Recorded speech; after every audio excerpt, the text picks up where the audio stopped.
Bob tinha perdido o juízo? É o título desse capítulo que nós vamos conversar agora. Não vou me esquecer daquele dia, em 1970, quando cheguei ao trabalho e descobri que Bob tinha feito uma coisa muito estranha. Bom dia, Guilhermão, como é que você tá? Ele colocara em todas as paredes do quiosque pequenos pedaços de papéis com versículos bíblicos escritos nele. A Dayana por aí, Bel, Diana, como é que vocês estão? Deixa eu ver a solicitação aqui, deixa eu já adicioná-la.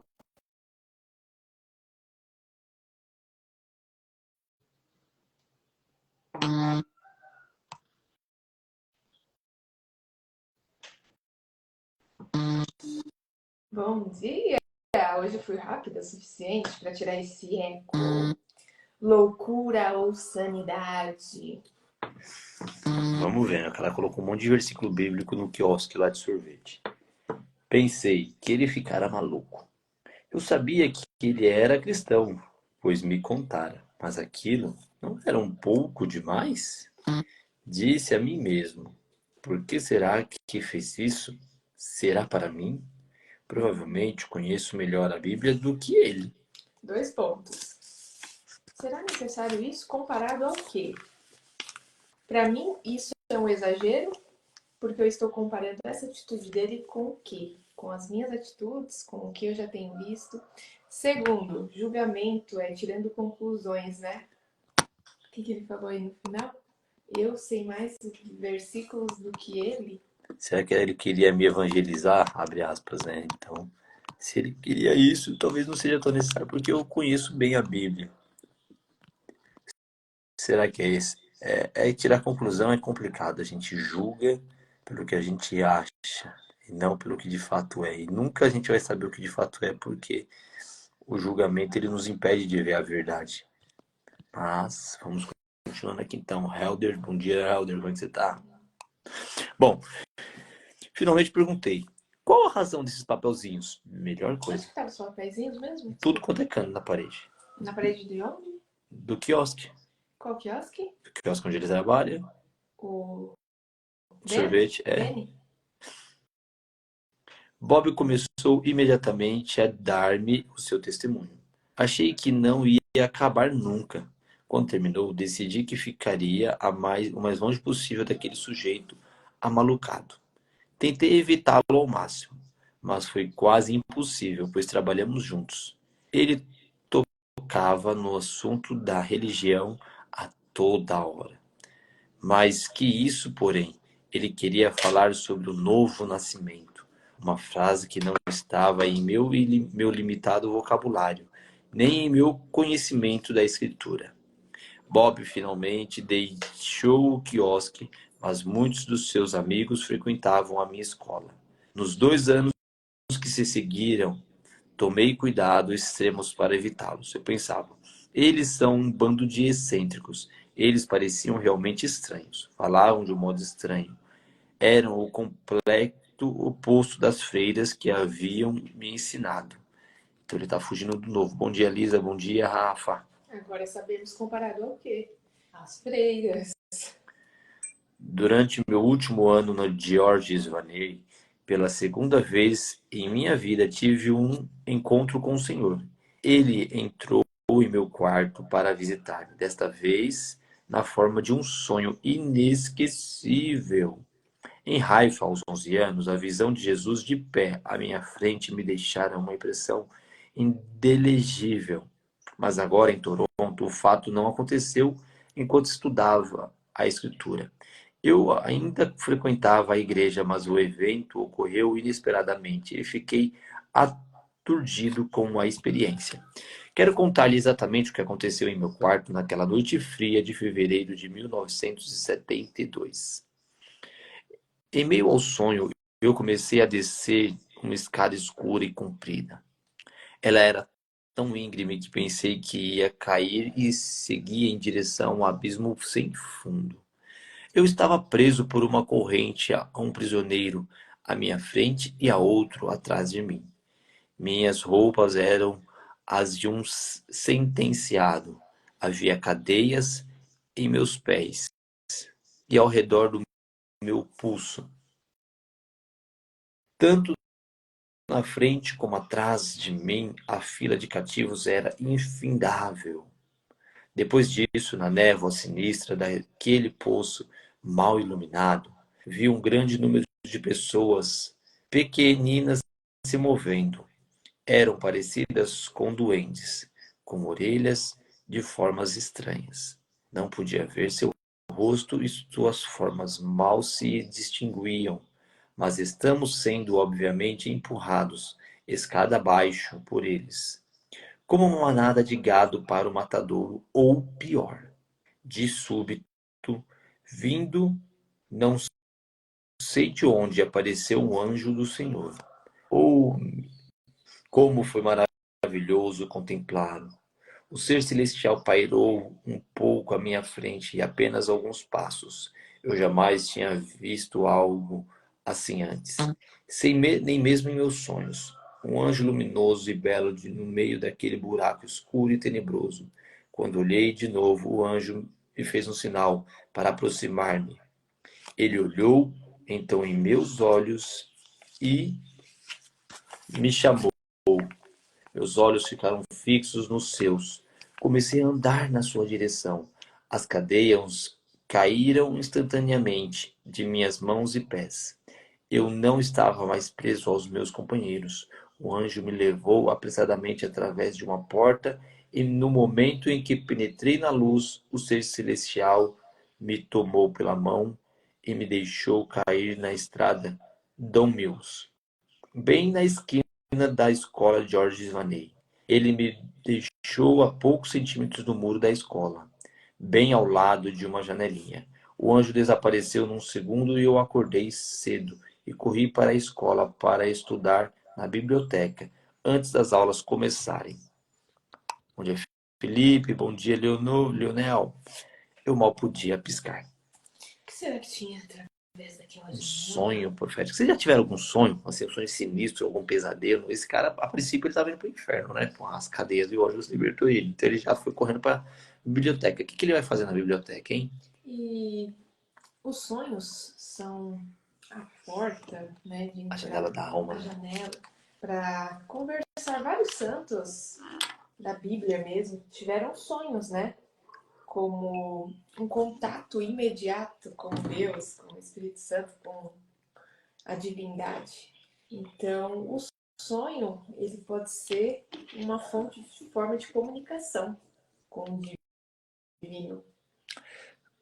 Você que está aqui na live, você tem facilidade ou dificuldade de lembrar dos sonhos? Eu tenho muita dificuldade de lembrar dos sonhos. É raro quando eu lembro dos meus sonhos. Vamos ver. Eu mal podia piscar enquanto estava ali sentado, Isso. sem sequer pensar no sonho. Um pequeno grupo de estudantes veio em minha direção. Eu os reconheci imediatamente. Eram os amigos. Eram aqueles que tinham ficado me aborrecendo com toda aquela conversa sobre Jesus. Eles me convidaram para participar de sua reunião de oração matutina. A sala ficava ao lado da biblioteca. Pensei, vou livrar-me deles para sempre. Uma pequena reunião não vai me prejudicar. Respondi, está bem, e fomos juntos para a sala. O grupo não era grande, apenas 12 ou 15 garotos. E a minha cadeira ficava bem no meio. De repente, o grupo inteiro levantou as mãos e começou a orar em uma língua engraçada e desconhecida. Eu nem sequer fechei os olhos. Mal podia piscar. Ali estavam alunos com 17, 18, 19 anos de idade. Rapazes que eu havia conhecido na aula, louvando a Deus com sons ininteligíveis. Eu jamais ouvira mencionar ou falar em línguas e fiquei atônito.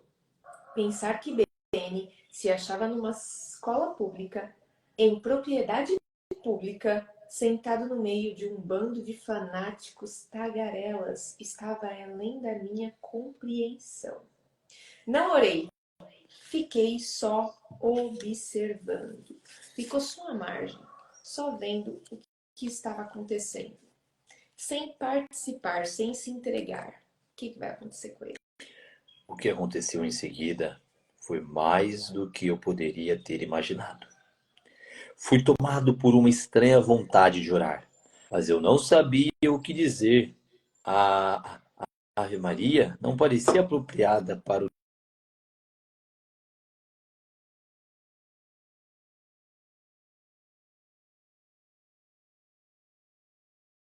Eu jamais a ponderara a oração do pecador em qualquer de minhas outras aulas de religião.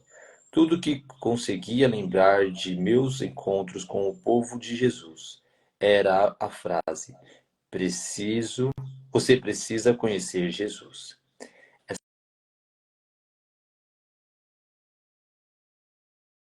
Daqui a pouco eu te ligo, mãe. Enquanto, tudo que eu conseguia lembrar de meus encontros com o povo de Jesus era a frase: você precisa conhecer Jesus. Essas palavras pareciam descoladas para mim porque eu achava que o conhecia. Foi um momento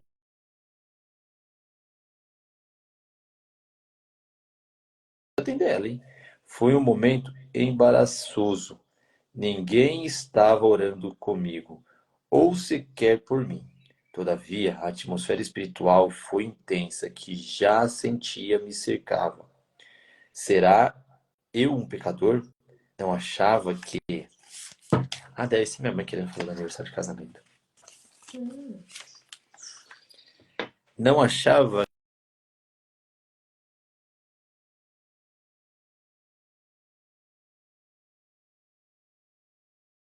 O celular você liga pra ela comigo. Eu era apenas um bom rapazinho católico que orava todas as noites e confessava os meus pecados, quer necessitasse ou não. Naquele instante, fechei os meus olhos e disse 3 palavras que mudariam minha vida para sempre. Eu disse em voz alta. O quê? O quê? Sim.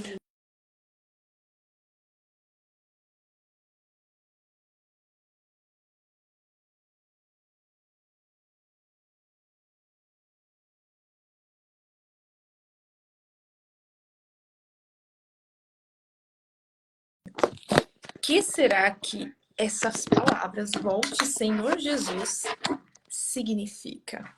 Volte Senhor Jesus. Não sei por que falei isso, mas foi só o que saiu da minha boca. Você começar a falar coisas que você está sentindo sem saber o porquê.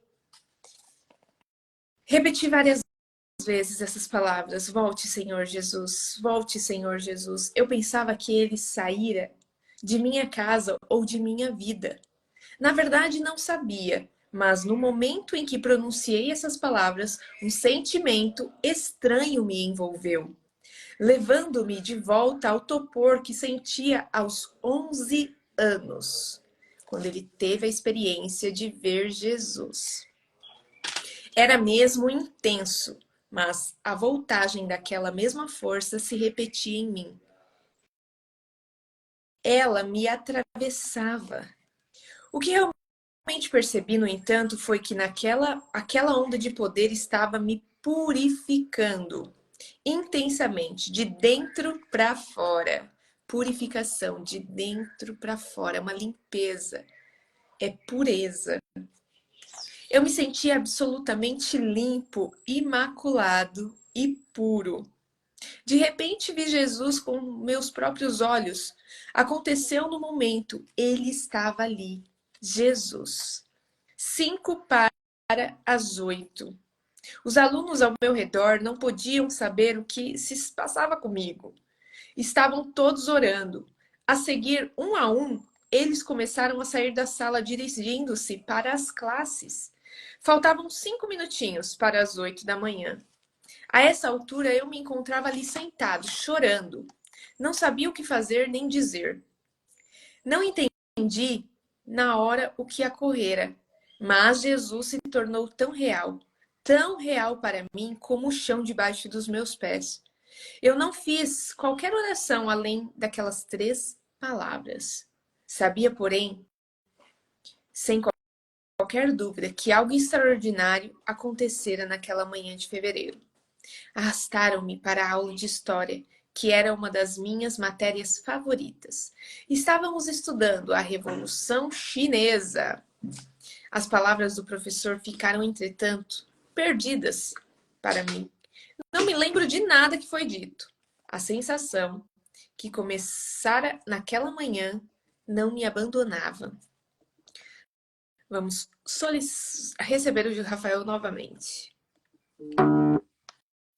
Cada vez que fechava os olhos, ali estava ele. Jesus. E mesmo quando abri os olhos, ele continuava ali. O semblante do Senhor não me deixava. Fiquei enxugando as lágrimas dos olhos o dia inteiro. E a única coisa que podia dizer era: Jesus, eu o amo. Jesus, eu o amo. Quando saí da escola e andei pela calçada até a esquina, olhei para a janela da biblioteca e as peças do quebra-cabeça começaram a se encaixar. O anjo, o sonho, tudo voltou. O que Deus estava querendo me dizer? O que ocorria com Benny? É o que nós saberemos no capítulo 3, sobre tradição, tradição e tradição. Então Benny aceitou o convite de orar com os meninos que ele considerava estranho, que eram esquisitos, que só queriam falar de Jesus para ele. Mas ele aceitou. No primeiro momento, ele resistiu. Ele não quis se misturar, ele não quis ser como eles. E eles oravam de um jeito diferente, algo que o Benny nunca tinha visto, que era oração em línguas. De repente, o Benny se teve sem conter de querer também orar. E as únicas palavras que saíram da boca dele foi: volte, Senhor Jesus. Como se Jesus estivesse longe, como se Jesus estivesse distante. E ao pronunciar, continuar repetindo essas palavras, ele se sentiu purificado. Ele se sentiu limpo de dentro para fora. Essa purificação, essa limpeza. E hoje nós, como estamos nos sentindo? Limpos, purificados em todos os aspectos? Ontem à noite eu falei para o meu marido: nós tomamos banhos todos os dias. Pelo menos é o que a maioria das pessoas fazem, né? Aqui no Brasil. Você toma banho todos os dias? Isso é um assunto particular seu. Escreve sim. Bom, se disser não também, tanto faz. bem. Tudo bem. Por quê? Nós desejamos essa limpeza exterior.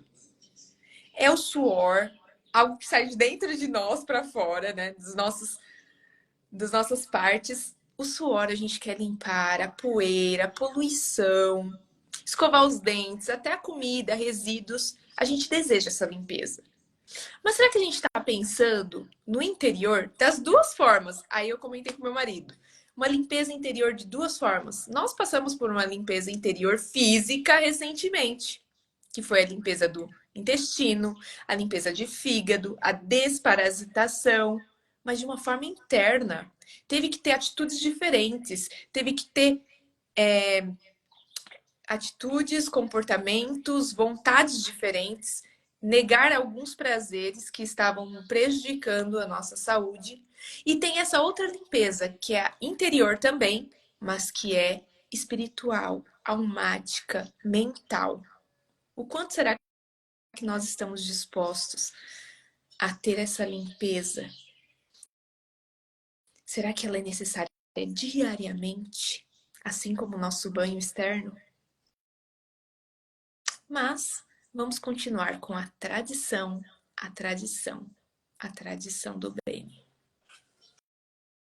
Entrei em meu quarto e, como que magnetizadamente, fui atraído por aquela grande Bíblia negra.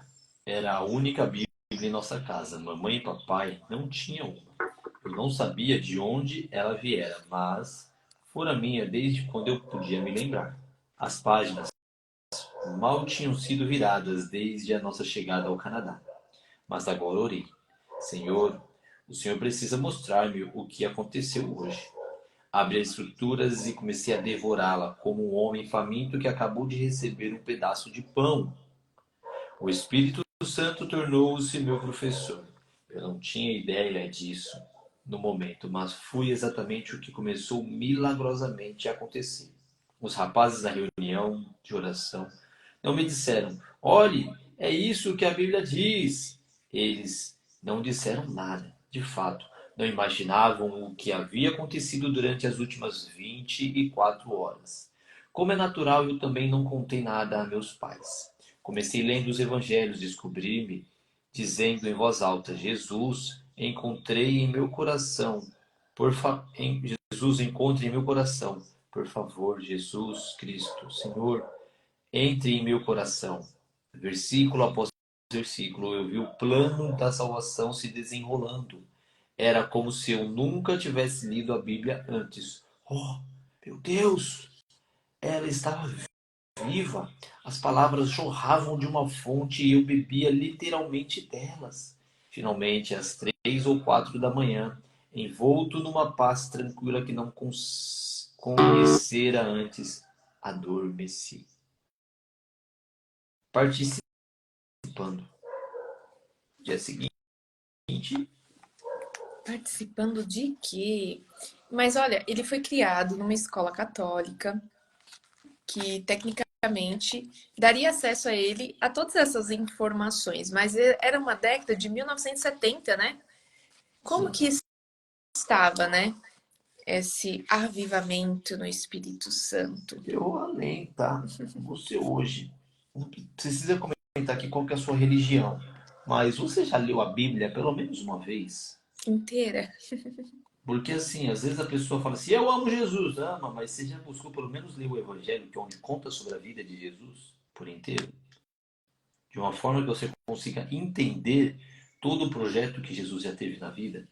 Porque muitas vezes eu falar que eu amo, eu te amo, mas não me exige que eu fique aí 3, 4 horas lendo o Evangelho, não, porque, gente, é muito tempo. Sabe o que é engraçado? Isso me faz lembrar como hoje é nosso aniversário de 14 anos de casados. Yes, bodas de marfim. Cada vez mais resistente. Me faz lembrar que quando nós namorávamos, eu demorei um ano pra dizer eu te amo. Você lembra? Nossa. Um Eu, ano ou mais? Não, foi um eu, ano. eu no primeiro dia já falava, eu te amo, você é a mulher da minha vida, eu vou casar com você. E ela, um ano, tá bom. Eu ficava, mano, eu juro pra vocês que eu ficava humilhado, assim, ficava com a cara no chão, assim. Eu falava, não é possível, velho, ter uma namorada que não fala que te ama.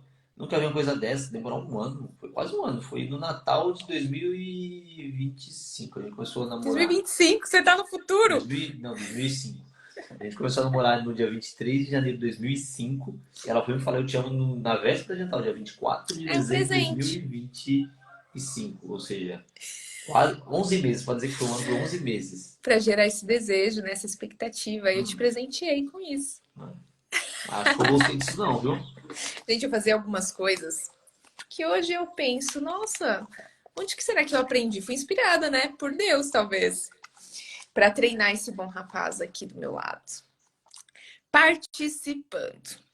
No dia seguinte, na escola, procurei aqueles fanáticos e lhes disse: gostaria que me levassem à sua igreja. Eles me falaram sobre um encontro semanal que frequentavam e se ofereceram para levar-me 2 dias depois.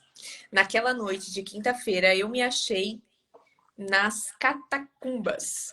Era esse o nome que lhe davam. O culto se parecia com a da reunião da oração da escola. As pessoas levantavam as mãos, orando, adorando ao Senhor. Desta vez, porém, eu fiz o mesmo. Jeová Jiré, meu provedor, sua graça é suficiente para mim. Eles repetiam cantando: gostei dessa música desde a primeira vez que a ouvi. E gostei ainda mais quando soube que foi escrita pela mulher do pastor, Merla Watson. Seu marido, Mervyn, era o pastor daquele rebanho invulgar. A igreja Catacumbas não era a igreja típica. As pessoas que frequentavam era apenas um grupo exuberante de cristãos que se reuniam toda noite de quinta-feira na Catedral de São Paulo, uma igreja anglicana no centro de Toronto. Aqueles eram dias do movimento de Jesus, em que os chamados hippies estavam sendo salvos mais depressa do que conseguiam contar seus cabelos. Por falar nisso, eu também não me sentava numa cadeira de barbeiro há algum tempo. Olhei em volta. O lugar estava lotado de rapazinhos dançando e fazendo um barulho alegre diante do Senhor. Era difícil para mim acreditar na existência de um lugar assim, mas de alguma forma, desde a primeira noite, eu tive um sentimento de pertencer, pertencimento. Então venha participar. Deixa eu ver se é grande, senão depois vamos ficar. Vamos ser. Ora, Não gosto de ser escutucada, não. Ó. Venha, venha, venha, venha, venha, venha, venha, venha, venha, venha, venha. Caminhe, caminhe. No final do encontro, Mary Watson disse: todos os que quiserem fazer uma confissão pública de seu pecado, venham para a frente. Vamos orar com vocês enquanto pedem para Cristo entrar em seu coração. Comecei a tiritar e tremer, mas pensei: acho que não devo ir, porque já sou salvo. Eu sabia que o Senhor tomara o controle da minha vida aos 5 anos, às 5 para as 8 da manhã de segunda-feira, e estávamos na quinta. Hoje já adivinhou. Dentro de segundos me vi andando pela nave ao mais depressa que podia. Eu não tinha uma noção exata do motivo que me levara a isso, mas algo dentro de mim dizia: vá para lá! Foi nesse instante, num culto carismático, em uma igreja anglicana, que esse pequeno e bom católico de um lar grego-ortodoxo fez uma confissão pública de sua aceitação de Jesus Cristo. Disse eu: estou pedindo que seja o Senhor da minha vida. A Terra Santa não podia se comparar com isso. Era muito melhor estar onde Jesus estava do que onde ele costumava estar. Interessante essa analogia, hein? Era muito melhor estar onde Jesus estava do que onde ele costumava estar. Aqui que é a parada, porque não é sobre o ambiente, mas é sobre como você se sente no ambiente e isso te influencia. Naquela noite, quando cheguei em casa, eu me sentia tão cheio da presença do Senhor que decidi contar à minha mãe o acontecido. Não tive coragem de contar a meu pai. Mãe, tenho que lhe contar uma coisa, falei baixinho. Fui salvo. Num instante, o queixo dela endureceu. Ela olhou fixamente para mim e falou decidida: salvo do quê? Confie em mim, respondi. Você vai compreender. Minha gente, a mamãe tá confusa, né? Salvo do quê? Você não sabia nem que você estava perdido, você estava preso. Na manhã de sexta-feira e durante o dia inteiro na escola, no quiosque, em todo lugar que eu ia, um quadro surgia diante de mim. Eu me via pregando. Era inconcebível, mas não conseguia mudar a imagem. Eis-me ali, usando o terno, com o cabelo cortado e bem penteado, pregando sobre uma tempestade. Naquele dia, encontrei Bob, estranho, meu amigo estranho, que havia certa vez enchido as paredes do quiosque com trechos bíblicos. Contei-lhe resumidamente o que acontecera naquela semana e ele disse que até me vira pregando. Bob disse: o dia inteiro foi assim? Não consigo tirar da minha cabeça esse quadro de minha pregação em enormes campanhas ao ar livre, em estádios, em igrejas e salões de concerto. Começando a gaguejar, eu disse a ele: posso ver as pessoas onde o olhar alcança. Será que estou perdendo a razão? O que você acha que isso significa? Só pode ser uma coisa, respondeu Bob. Deus está preparando você para um grande ministério. Acho maravilhoso. Isso não amedrontou ele, porque ele já estava numa caminhada de vivências que já estavam preparando para isso, mesmo sem ele perceber. Então ele já estava visualizando algo que aconteceria no futuro. Para que aconteça, ele já tinha que estar experimentando, porque a gente vibra, a gente se torna aquilo que a gente já é. Como assim? Eu vou me tornar aquilo que eu já sou? mas precisa acessar. E ele teve essas experiências de acessar. Lançado fora. Não tive em casa esse tipo de estímulo. É claro que não podia contar a eles o que o Senhor estava fazendo. A situação era péssima. E amanhã nós vamos entender o porquê que a situação estava péssima. No lar, na casa dele. Vamos finalizar então esta manhã de bom dia com o Espírito Santo. Feche os nossos olhos, puxa o ar com o nariz, solta com a boca, puxa novamente o ar com o nariz, solta com a boca, mais uma vez.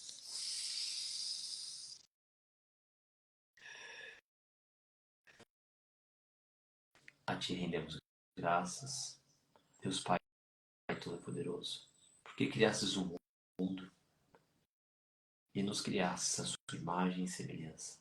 Pai, quero te pedir que o Senhor visite todas as pessoas que vão acessar essa live de uma forma direta ou indireta e que elas possam, Pai, pelo seu amor, pela sua graça e pela sua misericórdia, encontrarem os sonhos proféticos que elas têm, para que elas possam viver o extraordinário, para que elas possam viver o que é normal para a vida delas, porém que de uma certa forma, sem perceber, de forma inconsciente, elas se desviaram. Quando eu digo elas, eu me incluo no meio também, Senhor. Quero te pedir que o Senhor venha tocar em nossos corações, nos dar sonhos proféticos, Pai, para sentirmos o seu amor, o poder do teu Espírito Santo. Bom dia, Espírito Santo. O que vamos fazer juntos hoje? O que devemos fazer juntos hoje? Que cada um, Pai, sinta o seu amor, sinta a sua graça, que faz com que eles se movam e alcancem coisas inimagináveis. O seu amor, que faz com que eles transbordem amor para toda a humanidade.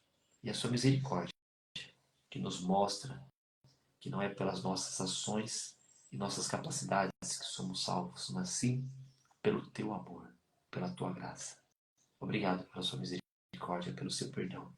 E se nós somos perdoados por ti, não há motivo para não liberarmos perdão, Pai. Quero te pedir que o Senhor derrame seu Espírito Santo e que ele expulse todo espírito de falta de perdão, todo espírito de angústia, todo espírito de amargura, todo espírito de depressão, todo e qualquer espírito que venha a atrapalhar a vida das pessoas que estão conosco. Que o Senhor derrame o seu Espírito Santo para purificar, para limpar, para salvar todas essas almas, Pai. Tudo isso eu te peço e te agradeço porque tenho plena convicção de que já recebemos. Em nome do seu Filho Jesus. Amém. Ótimo dia, gente. Obrigado pela presença de vocês. E amanhã, sexta live, né? Ou é a quinta? Acho que é sexta. Sexta. Bom dia, Espírito Santo. Tchau, tchau. Até amanhã. Tchau.